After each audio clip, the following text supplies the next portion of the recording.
Welcome to On the Couch Radio, a show where conversations take place that may not come up at the dinner table. A place where you can be free to express your mental and emotional health without judgment or stigma. A place where nothing is taboo. We are your hosts, Isaiah, Danny, Cheryl, and William. Good evening, Baltimore and beyond. We have some good weather, and we have a very good topic today. Today, folks, it would be very difficult to not be included in this topic since you are living in 2018 along with the rest of us. Today, we're going to be talking about social media, the impact of social media, the influence of social media, the distraction of social media, and anything else that may be on your heart as it relates to social media. We have a very dynamic guest with us.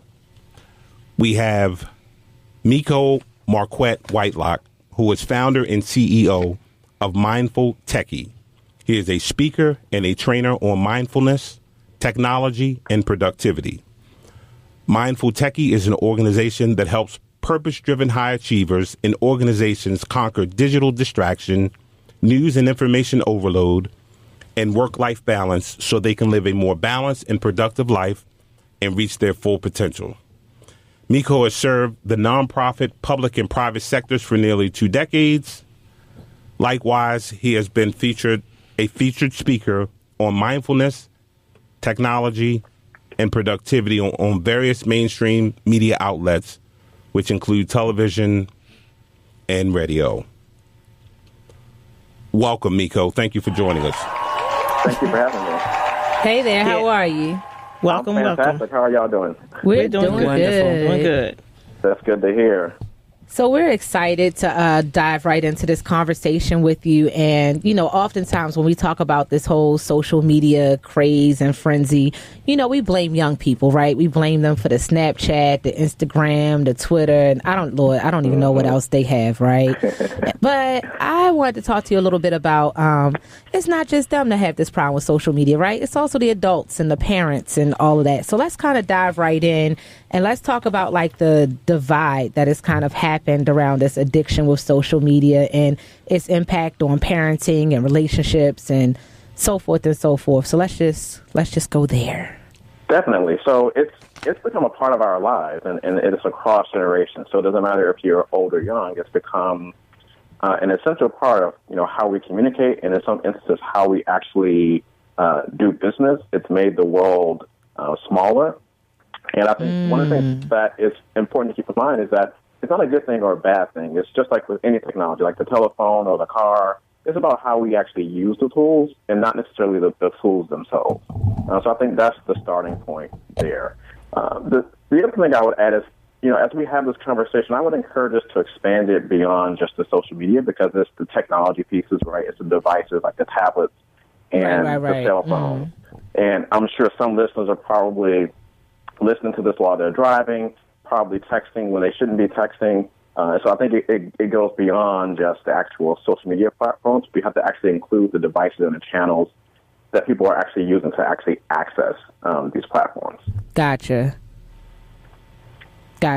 So I was reading an article the other day that talked about how when parents are addicted to social media or engaging in social media, or I like how you said it, the whole addiction to the device or the phone or the laptop or the tablet, it talked about how they have an increase in aggression with how they parent their children and how they discipline their children. Have you had any experience with that? Well, what I will say is my business and my framework is centered around mindfulness, and mindfulness is really about being present, really about paying attention, and really about responding to what's happening in the moment and not being reactive. And so one of the challenges with being constantly connected to social media, constantly connected to our devices, is that we don't allow our minds and our bodies a time to disconnect. And we know from science that our bodies actually need time to rest. We need time to regenerate. And that's where our creativity comes from. That's where we're able to have the patience to be able to respond in a different way, when we have challenges that come up with our kids or with our colleagues or in our, relationships with our significant others. But if we are constantly connected and we are not allowing ourselves time to sort of disconnect, unplug, to reflect, and so to recover, then we are liable to be exactly like what you were talking about, since to be reactive in the moment and perhaps not responding as our best self in that moment. Okay. If you're in the listening audience and you'd like to join the conversation, please give us a call at 410-481-1010. Again, that's 410-481-1010. Mr. Whitelock, what nuggets of wisdom do you have for a parent who they themselves, their social media might be spiraling out of control, or they would like to rein in their child a little bit on social media or video games or other electronic devices? What nuggets of wisdom do you have? Well, I think that the first step is just the awareness, right? Sort of acknowledging that, okay, well, maybe things have gotten a bit out of control. Maybe there is some value that, playing the video games has in terms of entertainment, but maybe it's sort of gone a bit overboard. So I think that's the first thing. The second part of it is, I talk about this in my business, and particularly in the context of managing folks in an organization and also in terms of raising kids. It's hard to ask someone to do something that you're not doing, right? Mm-hmm. So to say, essentially do as I say, but not as I do. And so I think we have to start with ourselves as parents, okay, getting a handle on, are we taking time to unplug?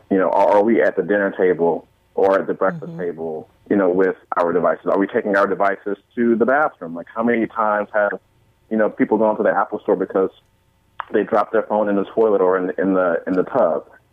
And so are we taking those times, and are we actually modeling that behavior for our kids before we actually put those same restrictions on them? So I think those are two just basic things that are just across the board in terms of parenting, making sure that you're modeling the behavior that it is that you want your kids to pick up on.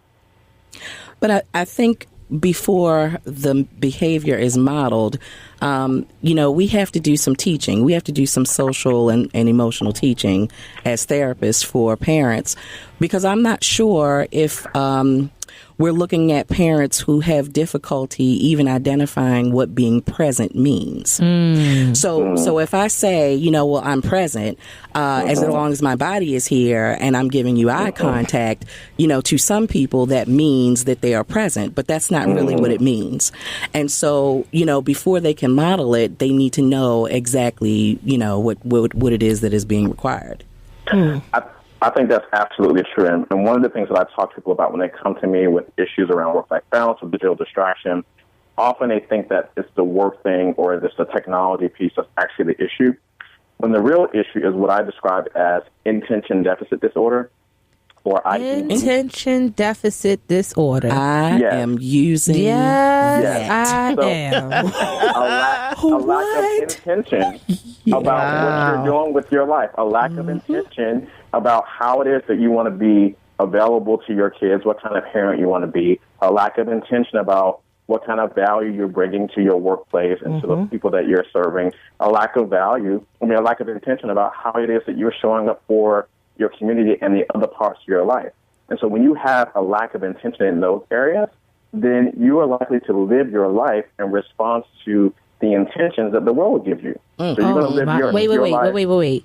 You dropping nuggets and bombs, and you just kind of talking like you're not saying nothing. Back it up for a second and say that sentence all over again, because that was classic. Say that again. Yeah. So if you aren't being intentional about how you're living your life, then you are living in response to the intentions that the world is giving you. Oh my God. And of course, if your world Thank you all for listening to the show. We have given you all enough to chew on for the rest of the week. Because I'm getting ready to go and recreate my practice. But if your world is chaotic, then of course, what intentions is that chaos, doing? I mean, of course, they are going to expect for you to, the intentions are going to expect for you to continue the drama. Right. They're going to, exactly. And that's very hard to unplug from. Right. Mr. Whitelock, I have a two-part question. First, what is your take on using social media, video games, electronic devices as a consequence in terms of parenting? And then the other part to the question is there a benefit from your take from the work that you do? Is there a benefit with electronic, social media, video game fasting? Would you say there's a benefit from that? Yeah. So there I would describe it as sort of pluses and minuses first. And I don't know if I quite understood your first part of your question, but I'm going to try to dive in now. You can still I can okay. ask again. Well, the first question is just what's your take on using social media, video games, electronic devices as a consequence for parents to use that as a consequence? Well, what is your opinion? You mean like to take it away? Right. To use it as a punishment, a punishment, if you will, or not necessarily. Maybe some parents view it as a discipline measure, but to use it as a means to get their child's attention. I think it's a case by case basis, and I think generally speaking, if it's something where it's understood that this is a privilege, and that this is a form of entertainment, and that in order for you to earn this privilege, there are certain things in terms of behavior, in terms of getting your homework done, in terms of chores that you need to have done in order to actually participate in that. I think that is perfectly fine. It's all about the context and what that actually signifies for you and for your child. And so there are benefits to the children being able to play the games and being able to interact on social media. We know that it generates or it activates certain parts of creativity. We also know the fact of the matter is that we live in a world where this is just a way of life in many respects. And so part of this is also about preparing our children to actually be able to interact in a world that's a bit different from perhaps the world that many of us have seen growing up. And so it's about ultimately finding that balancing act for all of those things. So one of the questions one of the things that this is prompting me to, right? Because when we talk about social media as far as being a something you earn or it's like a reward, in some ways, I would almost say it may be a necessity because kids are not being socialized in schools the way that they used to be. When I was coming up in school, just a few years ago, when I was in school, they give me the side eye in the studio. Yeah, exactly, we gotta let that slide. But it was almost like the reward was that when you finished your work early, you got to go maybe to like the circle or something like that and talk quietly with your friends, and engage with your friends. Nowadays, in a lot of schools, is you can take out your phone, you can put your headphones in, and you can do that as long as you're not being disruptive to the person next to you. So and learning that and then seeing that in many of the schools that I've been in, I see where the lack of social skills, the lack of proper socialization, all of those things are taking place. And even nowadays, kids are finding their prom dates through the people that they meet on social media. They're forming these friendships because they're in like these group chats, and that's how they are socializing, which we all know that being social is a vital part of our existence and who we are. How do we begin to balance that out when we're now saying that social media is something to be earned and rewarded? Yeah, well, I think with anything, it's about balancing, right? So we're not saying social media or any form of technology is a replacement for, how we communicate with one another, right? So, this comes up a lot, particularly around email in the workplace. And I urge people to say, okay, well, email is not a replacement for all sorts of communication. Some things are not appropriate to be communicated through email or social media. Sometimes it's more appropriate to have a conversation with someone face-to-face or to have a conversation with someone over the phone as opposed to social media. So it's not necessarily that it's the default. And I think as parents and as educators, that is something that we have to spend the time to teach our children that, yes, this is a valuable form of communication and connection and relationship building, but it's only one aspect of it, right? And so you still have to learn how to understand what's appropriate communication when you're connecting with someone one-on-one, and what's the difference between connecting with a peer versus how you address an adult in your life. Same thing when it comes to, communicating with someone on the phone. What's appropriate in terms of when do you call someone? Do you leave a message? Like, when is it appropriate to text someone, and what do you text? Like, what are the appropriate contexts in which you actually engage in those types of activities? So I think it's a matter of us setting standards about what's appropriate in which context and being able to teach those things to our children. And if you want to call in or join the conversation, you guys can hit us up at 410-481-1010. Again, the number is 410-481-1010. So, I wanted to say something about a comment that you made. And when we're talking about, rewards, consequences, things of that nature, I think the first thing that we need to look at is, this extreme sense of entitlement that has been produced in our children. Well, and also in adults as well. And so with that sense of entitlement also comes, the thought that I have to get it right here and right now. So, you're impatient. You're not able to wait for it. And then, you also don't really value what it is that you receive. Yes, and that is where the mindfulness aspect of it comes from. And to say it another way, one of the things I tell people that they say, well, I'm really struggling with this, feeling like I have to check my phone all the time or check social media all the time. Like, where do I start? And I tell people, okay, well, there are some basic things that we all have to do, right? So we all have to eat. We all have to go to the bathroom. We all have to sleep, as far as I'm aware of. We all need those things in order to survive. And so what I tell people is those are starting points. Those are opportunities to say, you know what, I'm going to put down my phone, my tablet. I'm going to turn off social media. And I'm actually just going to sit at the table and, actually look at you. And we're going to have a conversation. When I'm in the bathroom, I'm in the bathroom. When I'm asleep, I'm asleep. And, I'm going to charge my phone or my device outside of my bedroom and actually buy a real alarm clock. So that I'm not. I don't know. I think you should see the looks of our faces in the room. Or by the, the chirping and the whatever alerts that are going off. Those are all like small steps, I think, that that will make a big difference if people are really struggling with where do I start with this. And this is not just for adults, but this is something in terms of setting boundaries for your kids to say, look, we're at the dinner table. Put that away. We're not doing it. Put it in the basket. Right. We're gonna talk to each other. We're gonna talk about how your day was. What your challenges were. What's on the horizon for next week or whatever it is.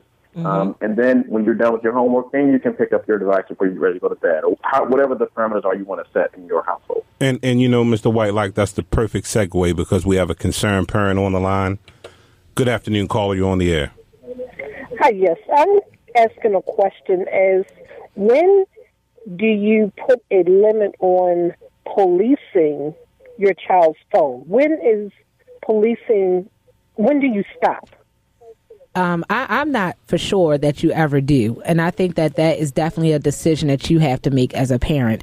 They have certain apps out now that will allow you to sync your phone to your child's phone so that you can monitor exactly what is going on with your child. I do know that there is a lot of access for children now through apps and different things like that. And I'm not sure if you're aware of any other parents are aware that now Snapchat has erasing messages so that as soon as they're sending these messages to one another, it erases immediately so that you can't track it and you can't follow what they're saying. There are also different chat rooms that your children can get into, sex chat rooms, all different types of things where they can interact with whomever of whatever age. It's not policed and it's hard to track those different chat rooms, you know what I'm saying? And that this is how our children are being snatched. They are being brought into sex trafficking. It has really opened up the door to a lot of excuse my communication, but it has opened up the doors to a lot of dangerous situations for our young people because of the access that they've been given through the internet. So for me, as a parent, I do track my child. She turns her phone in at a certain hour of the night. If I feel led to, I go through, I check her text messages, I check social media. And I've also worked really hard within myself to try to build a relationship with her so we can communicate. Hey, who is so-and-so? Who's this person? Who's that person? What is this conversation about? Because there's a lot that our kids, it's a very dangerous thing. So I want to tell you as a parent, if you feel that you need to track or check, I think you should go with your gut and do that for your kid for as long as you feel like, like you need to. Ma'am, can you repeat your question again, please? I'm not sure if she got disconnected, but her question was, how long should she track a child?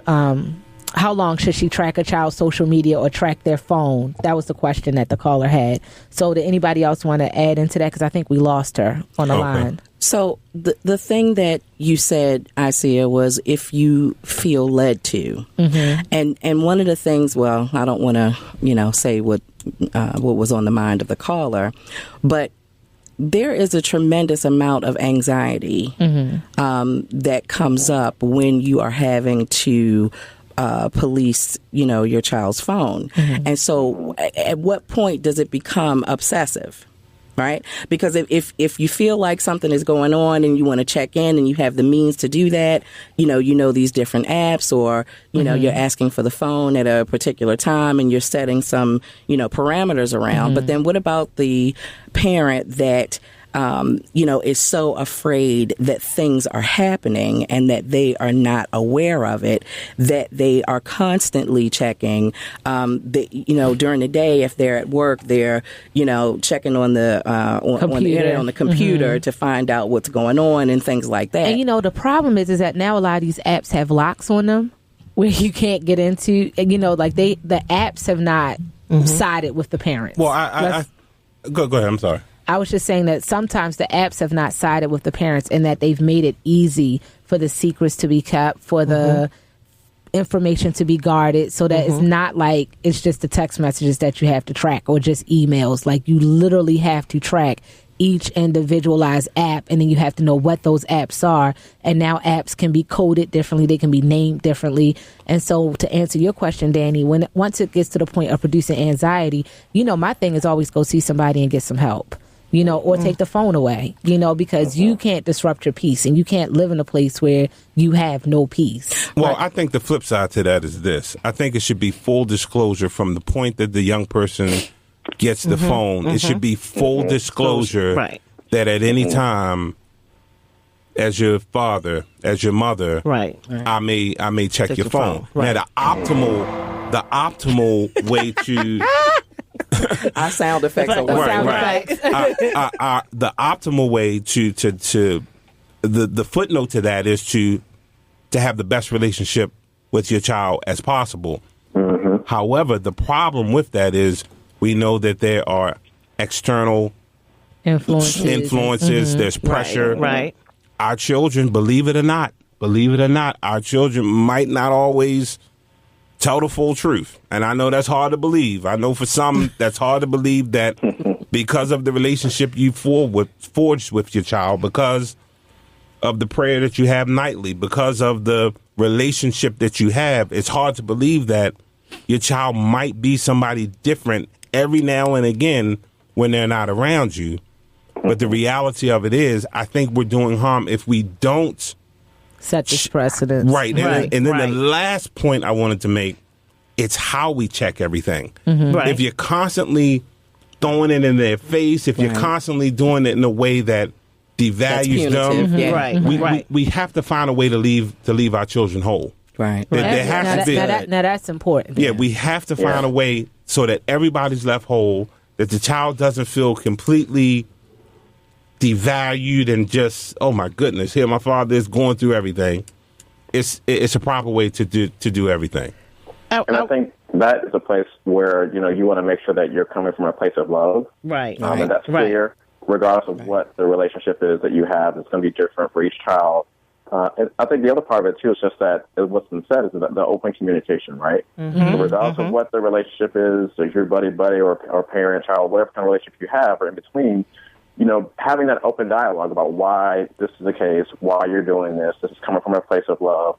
And just like you would have a conversation with your child about, strangers on the street or on the metro or, out and about, it's the same conversation when it comes to social media and some of these other apps and tools that are available. It's about, your safety and about protecting yourself and understanding what's appropriate to share, what's not, when and how it's appropriate to connect with folks, and when it's not.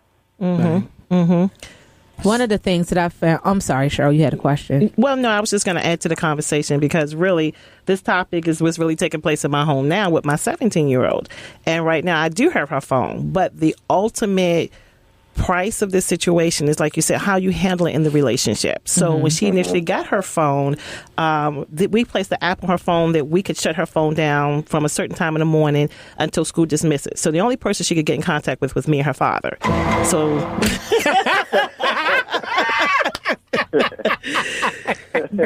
And the thing of it is, because I know that she's a techie. I know this chick is glued to her phone, her computer. She spends hours on the phone looking at crazy videos. So then she's falling behind in school. And so, I've seen the dynamics to all of that addiction process for a child. And I'm still in the process because I just had to recently take her phone again. But again, the thing was, I didn't just snatch her phone and, we kind of lorded over our kids. I'm the parent and all this other stuff. No, it was a conversation of, sweetheart, this is not working for you right now. And because it's not working for you right now, I'm going to have to step in and take the lead on the situation for a while. Do she like it? Of course not. Does she feel disconnected? Sure she does. But you know what? She needs to be disconnected right now because she needs to get more connected to her school because she's close to graduation or not graduating. Hey. So everything that everybody's saying is very, very accurate. However, the ultimate thing is the relationship. And then, like Ms. Isaiah said, if you as the parent feeling some anxiety about having to step in, then yes, maybe you need to check in and talk to somebody about that. Because as the parent, if you're the one paying the bill and all the other bills in the house, there is no reason why you should not have that process of authority where you do it in love to let them know these are the parameters, these are the boundaries. And every so often check in. Because even with my girls, I would wait. I wouldn't do it specific all the time. Here and there, I would like, okay, let me see what's on your phones. Let me see what kind of pictures we got. Catch them off guard. Catch them off guard. And again, it created conversation. I had to prepare my heart, though. But it created conversation of what is this picture about and what is that picture about. So, parents, we can be creative and create that opportunity of, again, communication and connect about what they're doing and not so much about beating them down. And don't go off when you see it. But we also need to be consistent, too. Right. We need to be consistent in doing that. And sometimes we drop the ball, not because we don't care, but because we have other stuff going on. Right. So we need to think about that. To me, I would communicate, hey, you know what? I forgot for a little while, but I've been meaning to. That's how I make the reconnection. That's how you bridge the gap. You take the ownership. Right. You take the ownership of it. You know what? I'm sorry. Yeah, I meant to check in with you on this. Oh, let me holler at that phone real quick. Now, let's just switch the conversation just a little bit, right? Because we're beating up on the kids. And let's talk about us as parents and how we embarrass our children on social media, right? Let's talk about that just a little. And I'm guilty. I am definitely guilty because everything one of my kids do, I'm like, hey, look, my kid did something, right? So, but sometimes like I don't know, how old is the child? 15. When she looks at it, she's like, oh, my God, Mom, did you put that on social media? Why? What are you doing? Like, you're ruining my life. So let's kind of talk about that for a second, because I do think that kind of stops us from being what you were talking about before, being present in the moment, because we're always posting or we're always, Yeah. So this gets to a place where when it comes to privacy and when it comes to what people know about us and our lives, the Internet, the way it is evolving it's something that never forgets. Even if you delete things, a lot of things you can still find if you're really looking hard enough. Right. And so I encourage people to be mindful and intentional about what it is that they are posting, and not just posting everything that comes to your mind, right? Thinking about the fact that, one way to think about it is, would you be okay if a reporter were to show this on the evening news? Like, would you be okay with this post? Right. So that's one aspect of it. The other aspect of it is because it's so public, when it comes to you sharing information about other people, like you were saying with your kids, taking that into account. That it's one thing to perhaps, at church or at school, call your child out and, maybe celebrate them in that particular way. But it's quite another if you are, sharing a video that's going to live forever, that's going to follow them forever. And no matter if the intentions are good behind it, you just want to be thinking about that because it's not just a one-time thing. It lingers, right? And so you want to be thinking about what's the impact that it has, not only on the child sort of emotionally, but, down the road, when this child applies for a job or applies for college, how is it going to look in that context? So you want to be thinking about the long term and not just like in the moment. And I think that's incredibly responsible of you, Mr. Whitelock. We've reached our halftime. We have our fashion segment coming. On the other side of the fashion segment, we definitely would like to get into the impact of social media in romantic relationship and adult relationships.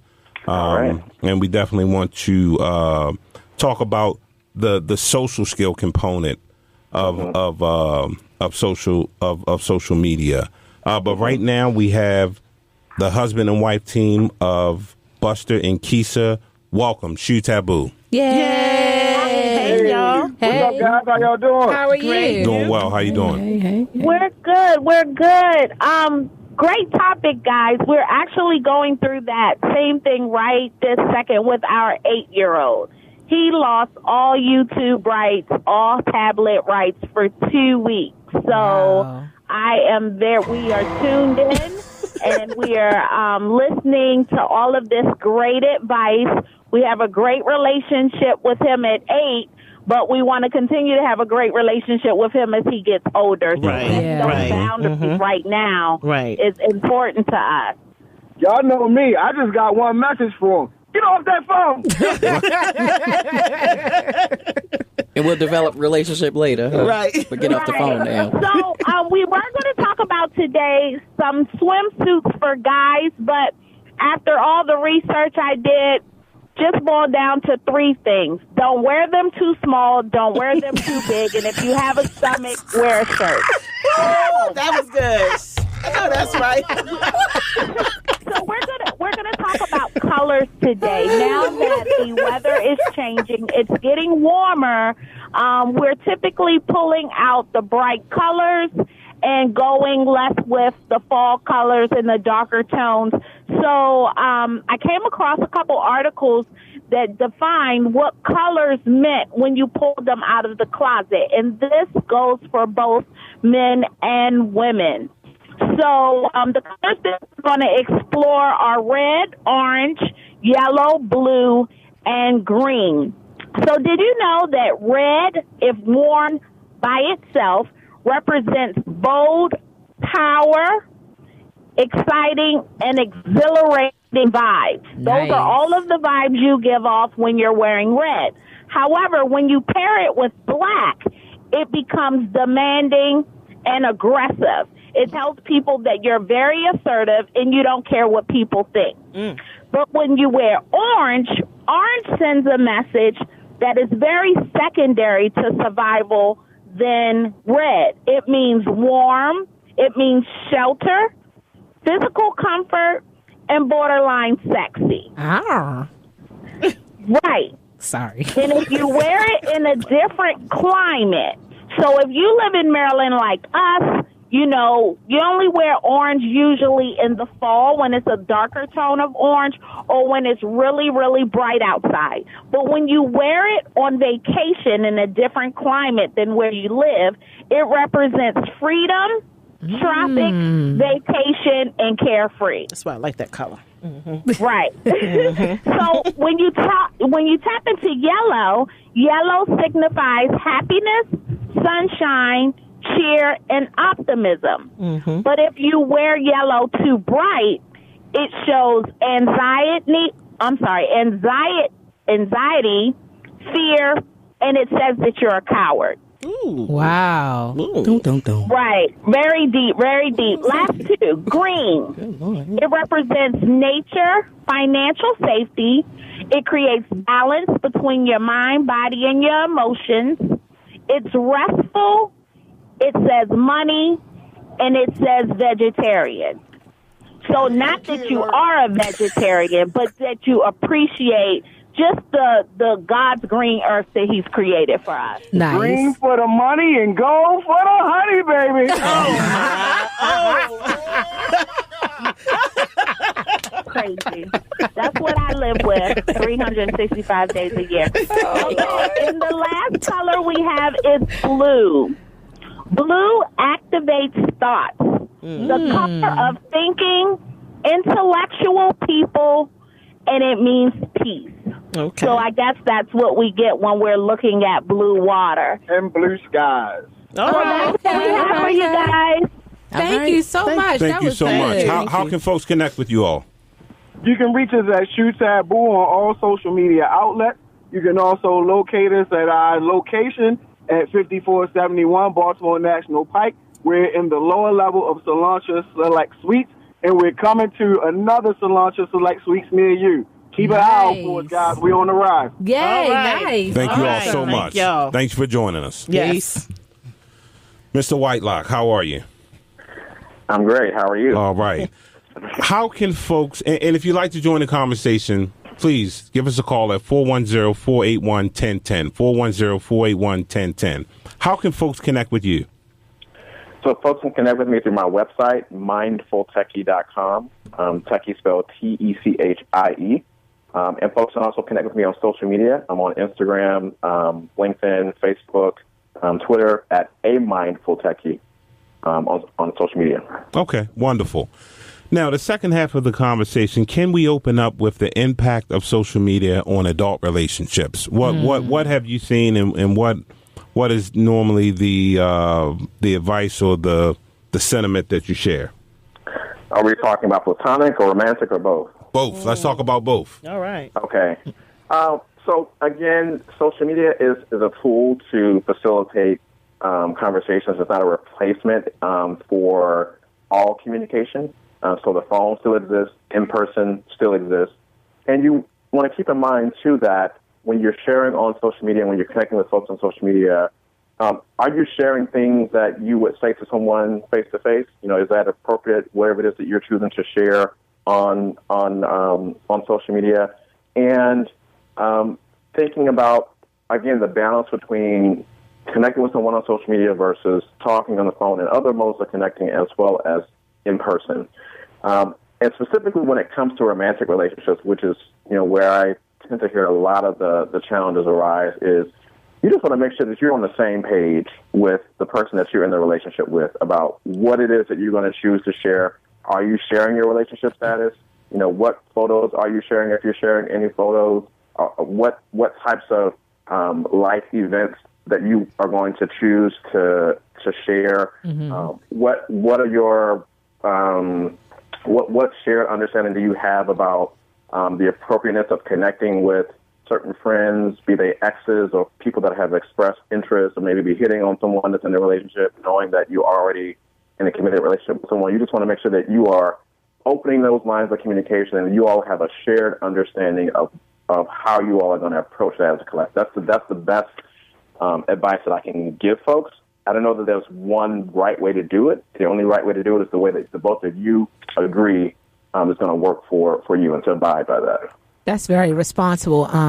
Just to add to what you're saying, one of the things that I know I've seen in my practice is a lot of couples coming in and talking about the lack of intimacy now, because when one person or when both of them are coming to bed, they're on their phones, they're on their tablets, they're scrolling through social media, and now the fight is for the attention. Instead of going to bed and the attention being on the partner, it is now on what everybody is saying and the likes and the comments and who's in your DM and who's in your instant message and, all these private messages going back and forth, which I think ultimately interrupts the trust and the intimacy in relationships. Yeah. What are your thoughts around that? Yeah, so extending what I shared previously, it's about setting those appropriate boundaries, right? So first of all, acknowledging that this is a challenge, right? And if it is a challenge, not being reactive and sort of blaming the other person, saying, you never pay attention to me, we never do this anymore. No, it's more like, hey, baby, I really noticed that, when we come to the bedroom, like you're on your phone, and I find it to be distracting. I wonder if we can try something different, right?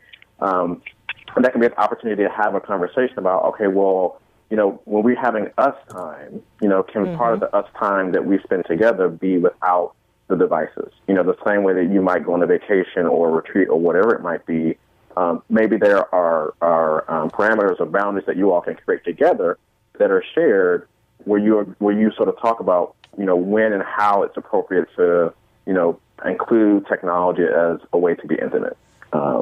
And on the flip side of that, technology can be a useful tool, particularly if for folks that have been, like myself, who have been in long-distance relationships, where you have a partner that is in another part of the world, another part of the country, and you're trying to keep that connection or that intimacy going. Technology, particularly the video chatting, can be an effective way to keep that going, particularly when there's distance involved.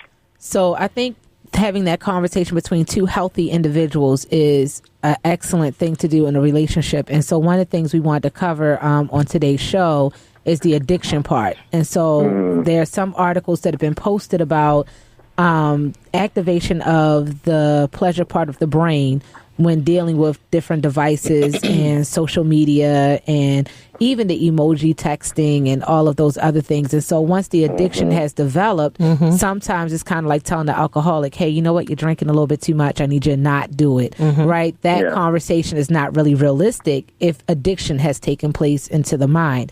And so I know that because it's just social media or it's just a device, we're not taking this addiction as seriously, but it really is a serious type of thing, because once that part of the brain has become activated and now the individual can no longer neutralize it on their own, we have really created things that can disrupt families, it can disrupt households, it can disrupt relationships, and then ultimately everyone then becomes involved, or everyone then suffers the consequence or the challenge based on this this addiction. Yes.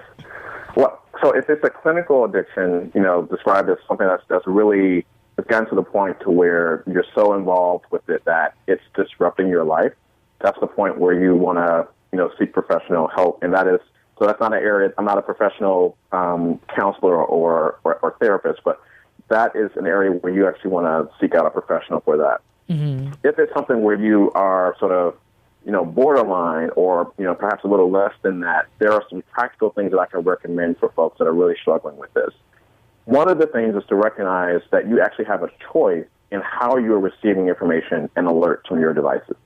So you can turn off the alerts for Facebook and for your email and for, your calendar and all of those things that are popping up, all the time. You can turn those things off. And one of the things I recommend for folks is to simply turn off those notifications. And the only notifications you want to receive are from people. It's in the form of text messages, for example. Anything else where you're sort of getting an alert every time someone is liking a post or writing a comment, you can turn those things off. Because that's, in the vast majority of the case where I work with folks, that's not really adding value to your life.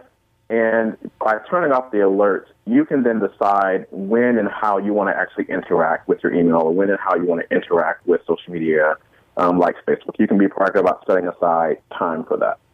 The second thing that I recommend for folks is to recognize, again, that you have the choice to choose who you're actually following and the brands that you're following on these platforms. You don't have to follow people that, for whatever, if they're posting things that are upsetting you, that are triggering you, that are cause you to feel some type of way. You have a choice in choosing to not follow that person, choosing not to follow that brand, or choosing not to follow that news organization that's always putting out bad news. You can choose to proactively follow people that inspire, that uplift you, people that are sharing messages that are aligned with your life vision and how it is that you're supposed to be of service. The last thing that I would add here is sort of tying back to the point about being able to turn off the alerts. You have the power to do that.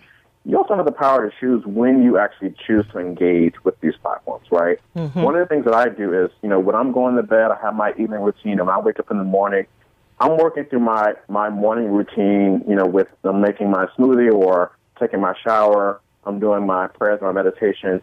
I'm doing all of those things before I'm responding to a text message or looking at my email or looking at social media. And so you have a choice in the ways in which you are interacting with social media, and it starts with just sort of that awareness piece, and small things like, again, when I'm eating, I'm just going to take this time for eating. When I'm in the bathroom, I'm going to take this time for that. When I'm sleeping, I'm going to take time for that. Those are sort of some really simple things to start with if you're struggling. But again, if you're on the other side of it, where you have a clinical addiction, you definitely want to seek out professional support for that. Mr. White, like, you're 100% correct. And because we are dealing with the mental health piece that connects with this addiction, a couple of things I'd like to share with our listeners is, the first thing is that when you're dealing with social media, the thing is, because you spend so much time connecting with people that when you're not on it, it says that how it can lead to a major thing of depression and anxiety even more, because people don't realize that you're spending time depending too much on social media to either kill time, to entertain yourself, or to satisfy negative behaviors or cravings. And so whenever it stops, then the anxiety begins to build, because then you begin to ask yourself the question, what am I to do with myself? And because you're not interacting with people physically face to face, and you've kind of shut yourself down, it's easy to begin to build that anxiety because you're in isolation now. And so that's one of the reasons why we definitely suggest and recommend that social anxiety and social addiction, we get to treat it just like a gambling addiction, just like alcohol or drugs. It is major. It's affecting you mentally and emotionally, and you definitely want to seek professional help with that. But I also want to take a couple minutes just to highlight and to add to your list of what are the things that people can do. And one of the things you said correctly, 100% sure, and I've read it several times, is the boundaries that you can set for yourself. But you, like you said, not bringing the smartphones and things into the bed, being able to disconnect and unplug yourself. But a couple other things I want to add to that list is one of them is create a reward system. You can give yourself a pat on the back if you set a boundary, and when you checked in with yourself, you found out that you did not cross your boundary, but you stuck with it by resisting the social media for the day. You didn't check all the notifications. You kind of just backed off. That's the time to also pat yourself on the back. That is still a major accomplishment. Mm-hmm. Another thing you can do is get an accountability partner. Share with your family and friends what you're trying to do. You need help. It is the same thing as doing an exercise program. Whatever goal you're working towards, share that. Kind of put yourself out there. It helps to build the accountability process, and it helps people to give you feedback on how well you're doing. So that makes us feel good. And one of the last things that I see is it says how to do a self-reflection every week. Take time to reflect back on the success that you've made that week. Every little bit of progress is progress. It doesn't make a difference how much, how small, it doesn't make a difference. It's progress. And again, when we're dealing with social media addiction, which is a major, major thing, like you said, it can be a positive or negative, depending on how you're using it. It is good to have a check-in. It's good to do some type of check-in with yourself. So, again, what we want to say, if anybody want to call in, if we have any callers want to check in with us, you got something you want to share, you can reach us at 410-48. 1010. The number is 410-481-1010. Absolutely. And I just wanted to piggyback on what you were saying, Cheryl. An additional part of the mental health takeaway, it's important to not get caught up in the facade of social media. Mm-hmm. For people not to get caught up in that, because it seems as though everyone is doing well. Everyone's making a ton of money. Mm-hmm. Everybody's got business after business venture going. Social media is just a snapshot of a person's life. Mm-hmm. And I've kind of sort of seen this impact adults and children, self-esteem issues, helps create some anxiety, and some self-concept things have come up. Relationship concepts. Absolutely. Yeah. And so I just want to offer just a friendly reminder that this can take a toll on our mental health. And so it is important as parents, and it's also important as adults that we monitor ourselves, but we also monitor our children. Right. And Mr. Whitelock, what I wanted to ask you was, I want to ask you again how folks can connect with you, and also could you tell us a little more about Mindful Techie and how individuals and organizations can utilize your services? Sure. So you can connect with me through my website, mindfultechie.com, and I'm also on social media at @amindfultechie. So those are the two ways that you can connect with me. And in terms of the work that I do, I work with individuals one-on-one in a group setting through coaching. So if you're challenged with work-life balance issues, if you're challenged with digital distractions or digital addiction, we can work together. You can go to my website and sign up for a free complimentary session, and we can talk about what that could look like for you. In terms of organizations, I do trainings and speaking. So if organizations are interested in working with me in that capacity, definitely you can reach out to me as well, and we can discuss what that can look like in terms of doing a workshop or a training for your organization. Okay. Why did you decide to integrate life coaching and technology? Has technology always been an interest of yours? Technology has always been an interest of mine, but I've always been really big on personal development and spiritual development. And what I realized was, going back to what I was saying earlier about intention deficit disorder, is that the root of many of the challenges that we're dealing with when it comes to the imbalance in our life is really a failure to get clear about what we've been called to do. And so when we're not clear about that, we're living in response to other things, and then technology and the workaholism becomes a distraction. It becomes the addiction, if you will. It becomes the thing that is sort of fulfilling the void in our life, because we haven't actually taken the time to understand why there is a void, right? It's a void because we have something we've been called to do, but we're not doing that. So I realized that was something that I was beginning to approach in terms of burnout.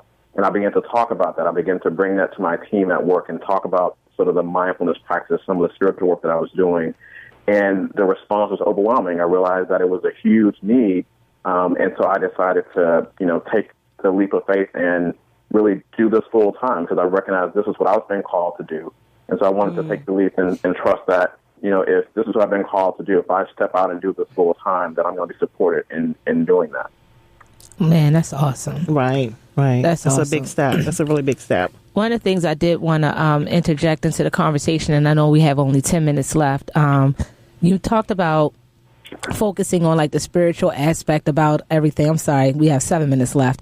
You talked about focusing on the spiritual aspect and different things like that. And I just kind of wanted to talk about how people are like a lot more open now about their spiritual views, their political views, their views about any and everything, and almost kind of like how social media has become a weapon that I've seen repeatedly destroy friendships. I've seen it destroy relationships. I think because of the lack of social skills and our inability to effectively express how we feel directly to individuals, we're doing it through social media and just weaponizing the social media of it all. I think a lot with who our president is now has caused a lot of division, a lot of the perception of cops versus African Americans, just all of those different things. And it has really, to me,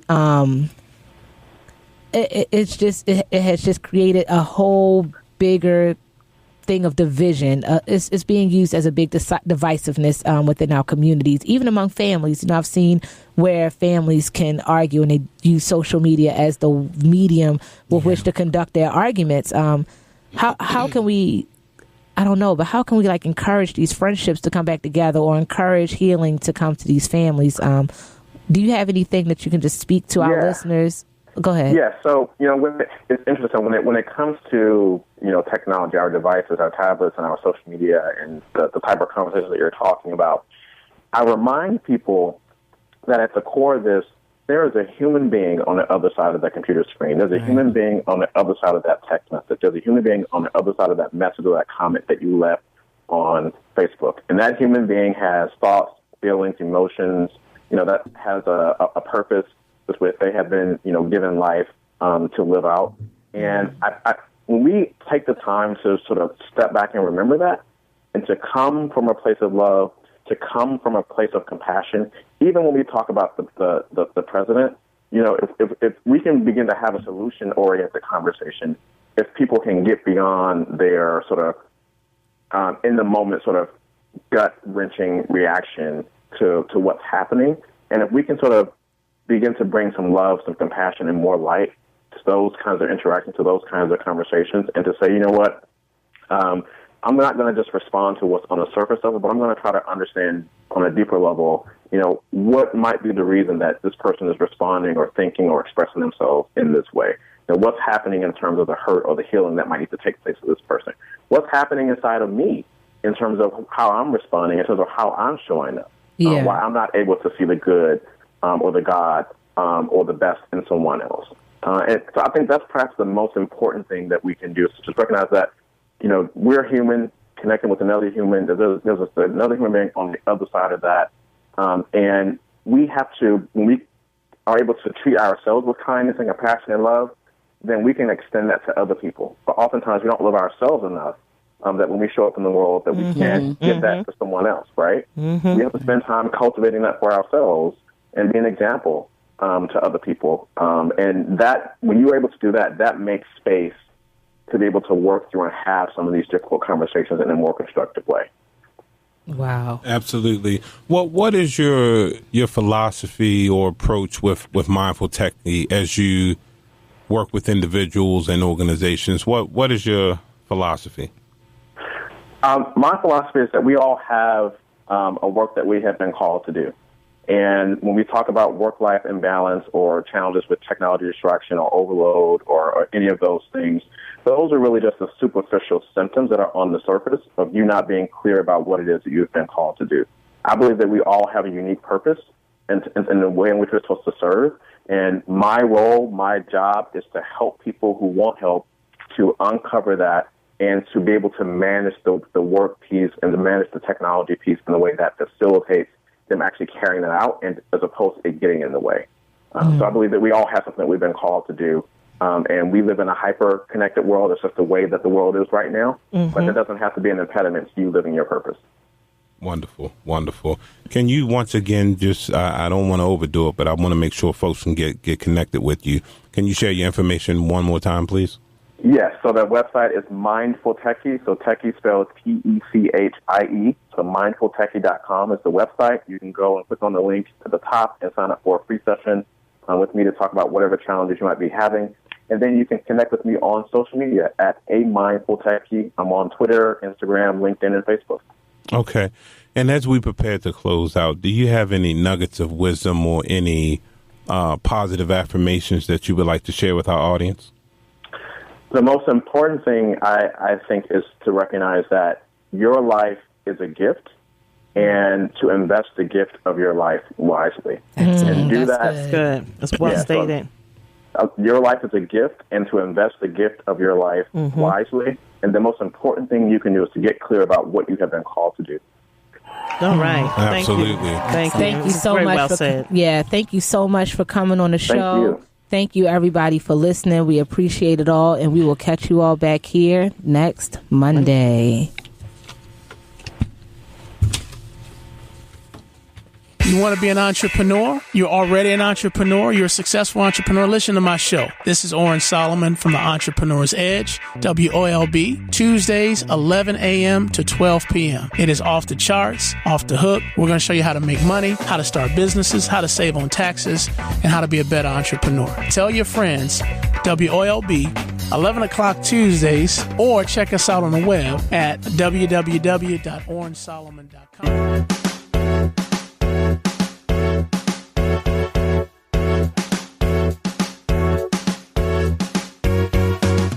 Thank you for listening to On the Couch Radio. And as always, you can join us every Monday from 5 to 6 p.m. right here on WOLB 1010 a.m. You can also find us on the TuneIn app or Facebook and Instagram as On the Couch Radio and on Twitter as OTC Radio 1. If you have questions or comments, you can email us at onthecouchradio@gmail.com. Confused by all the talk?